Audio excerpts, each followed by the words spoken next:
So you are going to guide us through a thesaurus of things we need to know? Uh, Hopefully, I'm going to point in the direction of how we might get to having a thesaurus of what game design terms so that we can all be better game designers. That's kind of my goal with this talk. It's definitely just an exploration, and I'm definitely open to everybody's thoughts afterwards and looking forward to the Q&A. Awesome. Yeah, I'm really excited to hear your talk. And I know, like, I think it was last year maybe, there was a YouTuber that posted a video that had his girlfriend play games. And he started to notice that there's just a language in video games that, as gamers, we're all kind of familiar with, but to the outside world is just foreign. And then you add on the game design aspect of it, and you're in a whole other world on top of that. So, before we jump into your video, you want to give us a little background about yourself? Yeah, so I'm Dave. I'm currently in an MFA program at DePaul University studying game design. Before that, I had a career in digital marketing and ran a YouTube channel and lots of other crazy random stuff. But yeah, I'm just love thinking about games and looking forward to hearing feedback from everybody. Awesome. Well, DePaul is definitely representing this year. We've got quite a few speakers. So, Cody, we ready to kick over? All right, we're going to jump over to your video and we'll come back for a chat afterwards. Sounds great. Thanks, Dave. Hello, people of the future. My name is Dave Pickett. You might have just met my future self who introduced me, so thank you for that, future me. I'm going to be talking today about towards a game design thesaurus. And my Twitter handle's there at the bottom.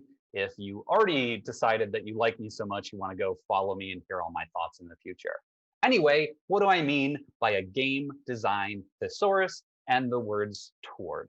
So I've been really focused on studying game design for about a year. I am in an MFA program at DePaul University, which started back in 2019, or I started there. And I've got a history with game design before that, Mario Maker, StarCraft map editor, yada, yada, yada. But the last year has really been when I've been trying to study it intensely and shift my whole career towards it. So in that time, I have repeatedly returned to a central question, which is, what are games? Right? Like this was one of the first things we looked at in my coursework is what is a game? How do we define what a game is and what is not a game?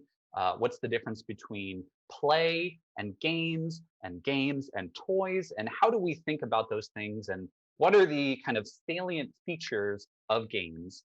And knowing those features, then how do we use that knowledge to create new games that create the experiences we want to create for players, or a range of possible experiences? That to me is what game design is kind of understanding what are games, and then how do I want to make a game that has an impact on a player.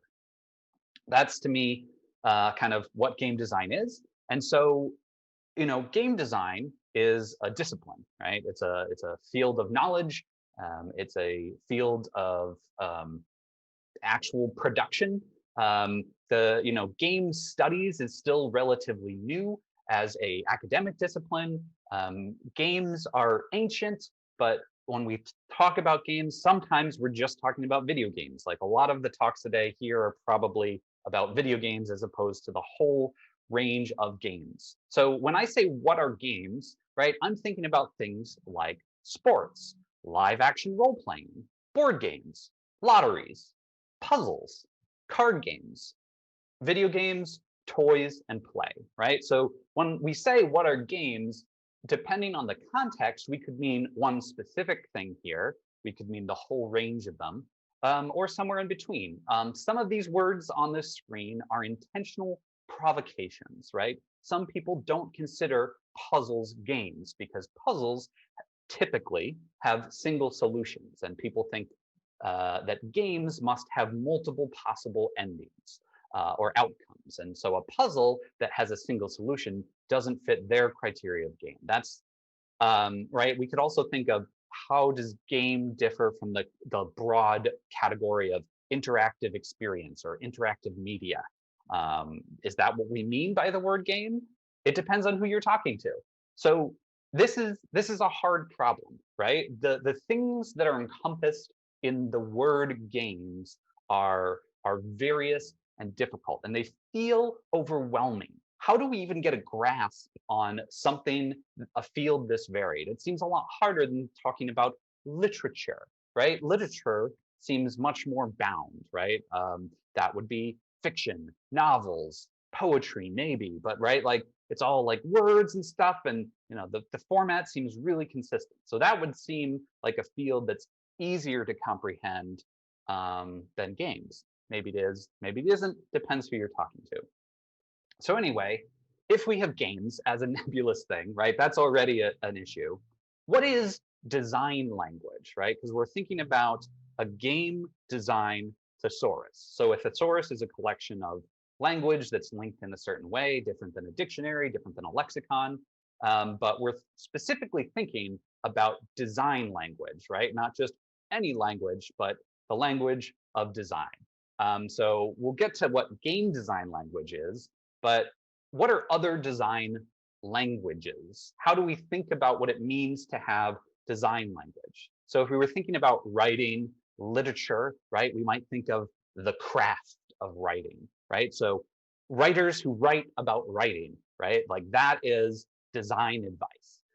And they might have a lot of different terminology or jargon to describe what you do in writing or what you do in filmmaking, right? Like, what does a dolly zoom shot mean to a cinematographer versus what does the passive voice mean to a writer, right? These are terms that help explain phenomena inside media. We could also think of how to, like how to write your first novel, how to write a haiku. These are, when we think about designing creative projects, there are lots of different ways we can come into that with different terms.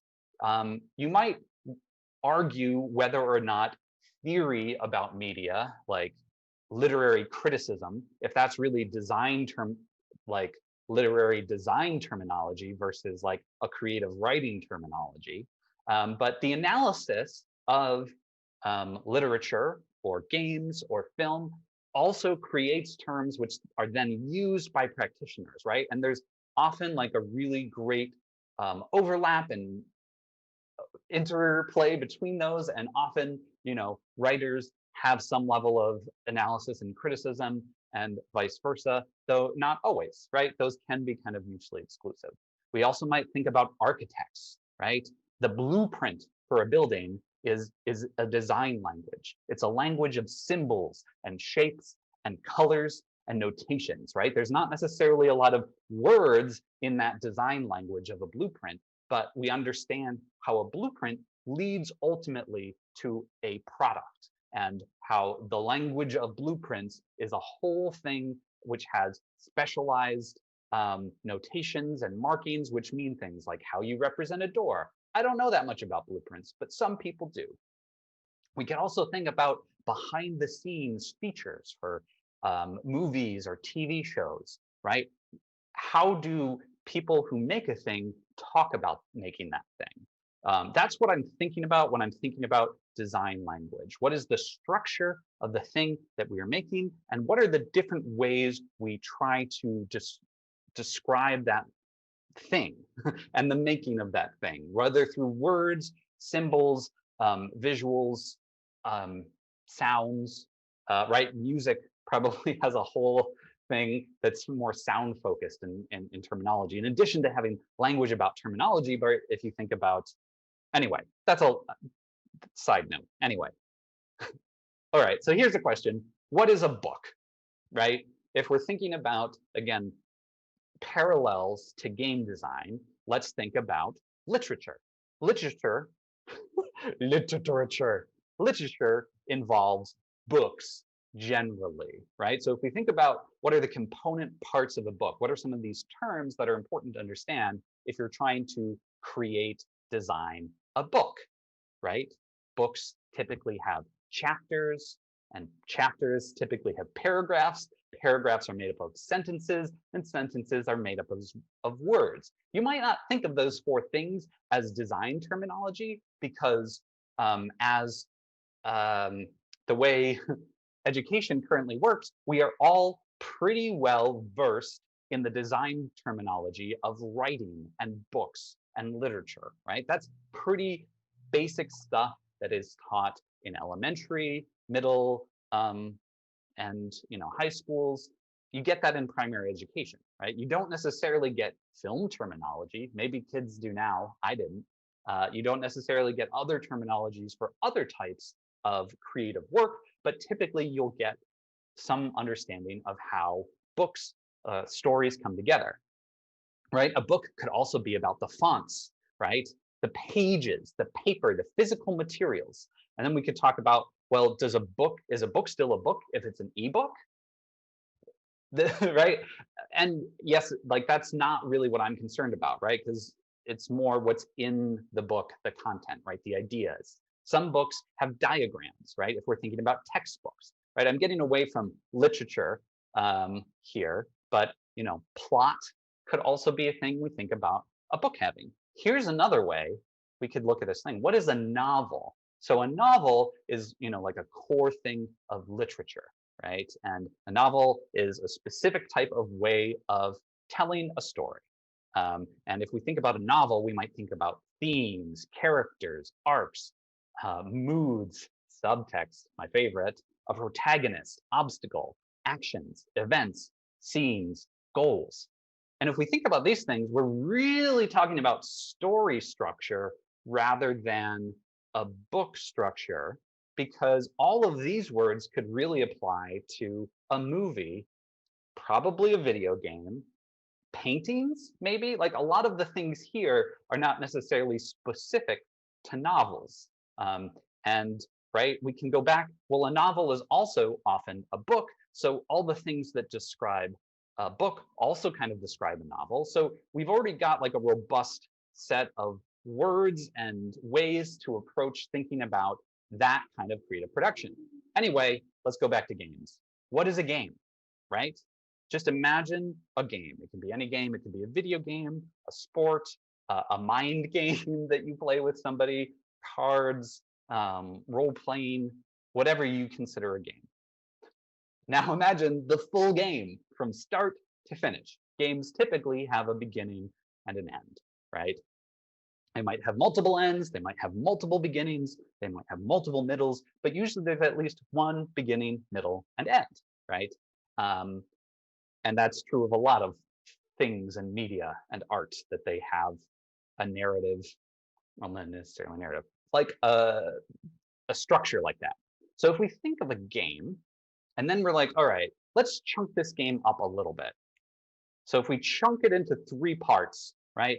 And those parts have very different feelings or experiences or whatever, right?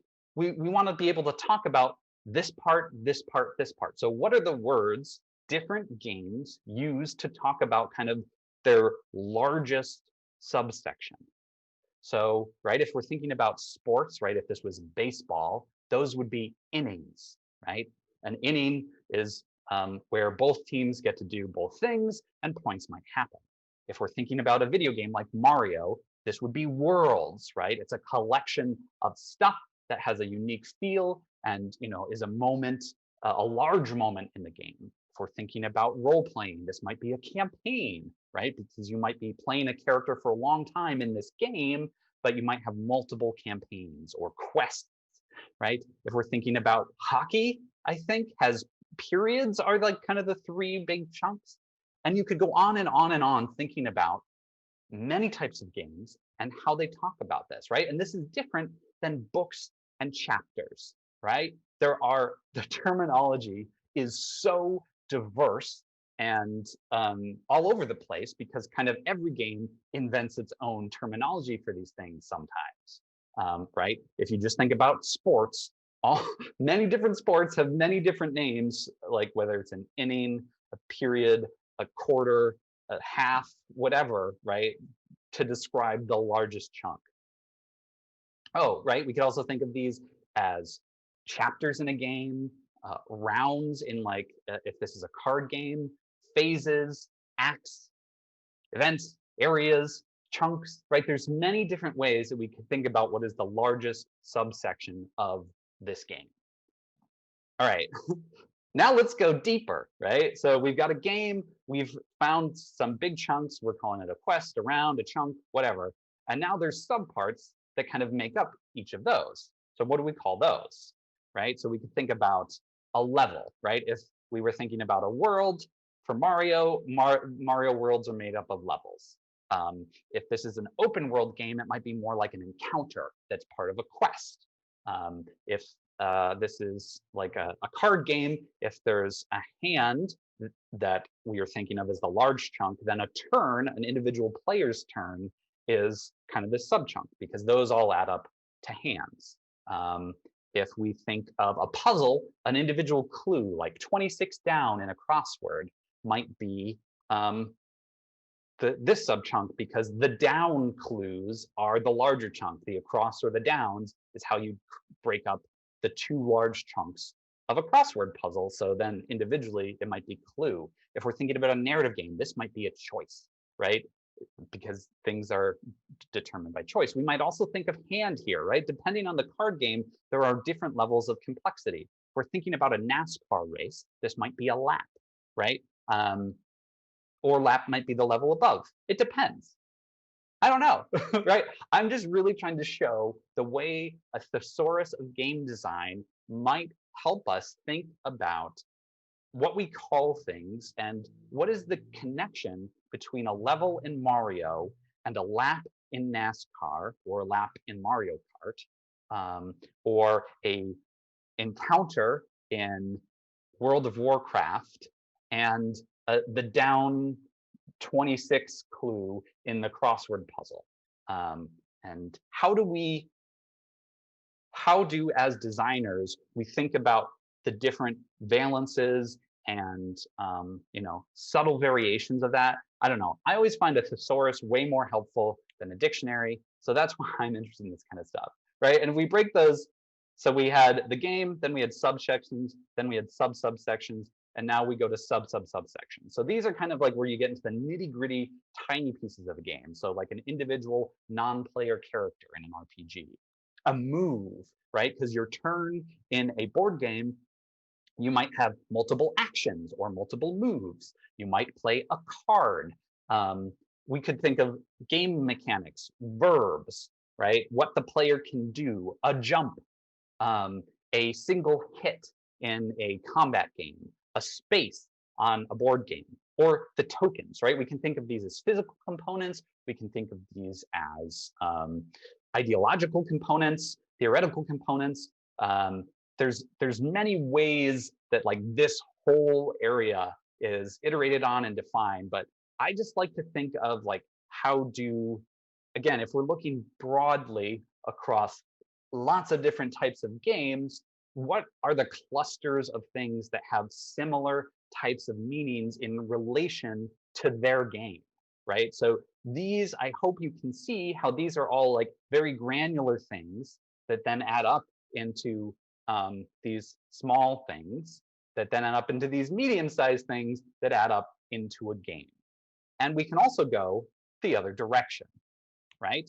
Because a single game in baseball might be part of a series, right? A single playthrough of a game might be part of a season or a campaign.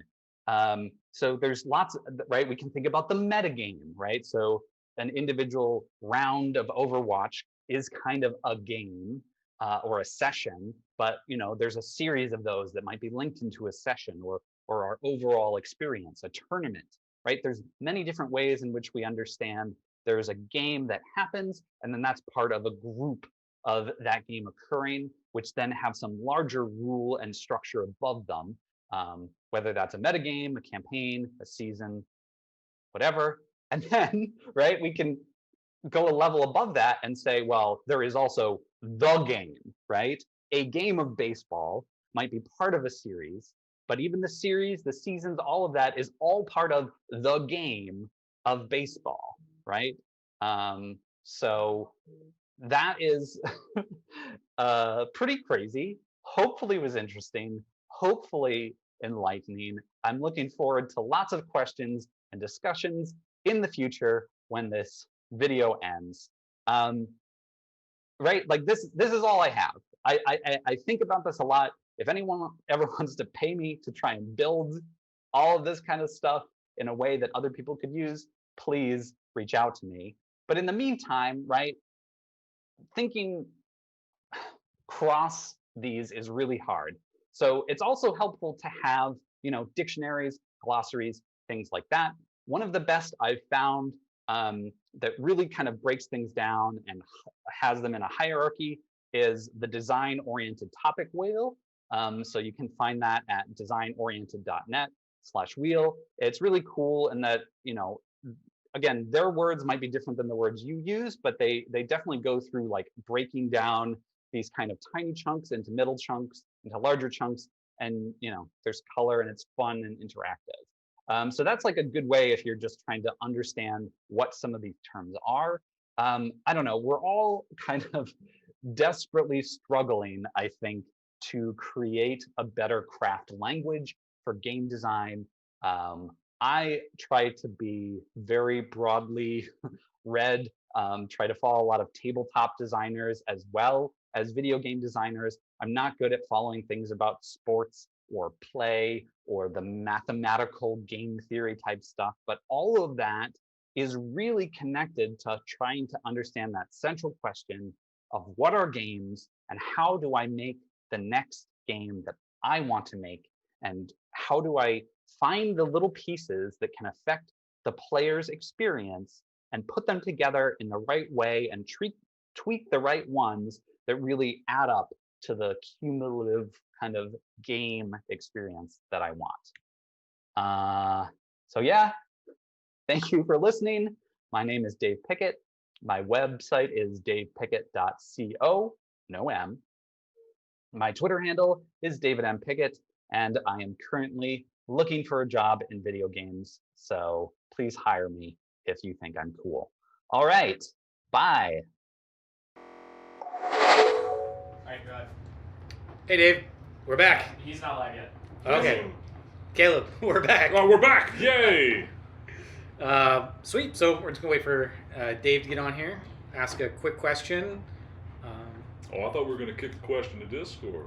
Well, apparently Cody needs some time, so. Oh, okay. Hello. Hey, Dave. Oh, I wish you all could have seen that face. That was a... Ooh, Yeah, we should have had a Cody cam. Yeah, maybe Cody can next time. All right, and we're transitioning to Dave, and I need to get out of edit mode. Okay. Hey! All right, so Dave, we're Hey. running a little tight on time, but we have a couple questions here. I'm just going to read this one because I see the one about Unity and game objects, and I would say I hate it. I hate how Unity and Unreal use different terms for the same exact thing, and that's why I've written them off as tools I will ever use, because I hate it.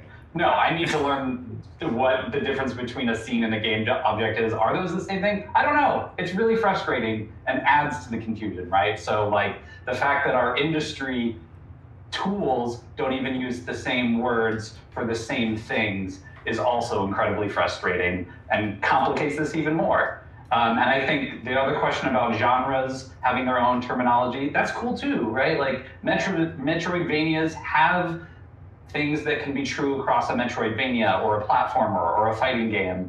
And like, they don't always need to be able to relate to other things. Like all of these things already exist. I think it's more about like, if you're a designer, how do you start to like find connections between those terms, just like as a thought experiment. Anyway, I think that was the two questions I saw. Yeah, so just from a personal perspective, I actually dealt with this week. We were having a client meeting with an architect, and they kept using the term model. And halfway through the meeting, I was like, wait, can we clarify what you mean by model? Because for us, like this table is a model, that cup is a model, a character might be a model. In architecture, the term model means the entire environment and everything within it. And so it took us like half an hour to kind of even just get on that same page. But I definitely think that moving us towards a common vernacular is going to be super important just because of how complex our industry is. We just save a lot of time. So unfortunately, we got to transition out. But if you have time and want to hang out in Discord or Twitch and answer questions, feel free. We appreciate you being at GDEX this year, and hopefully next year we'll be able to meet up in the real world for GDEX 2021. I look forward to that. Yeah, I'll jump into the chat. So thanks for having me. Awesome, Dave. Have a great weekend. All right, bye.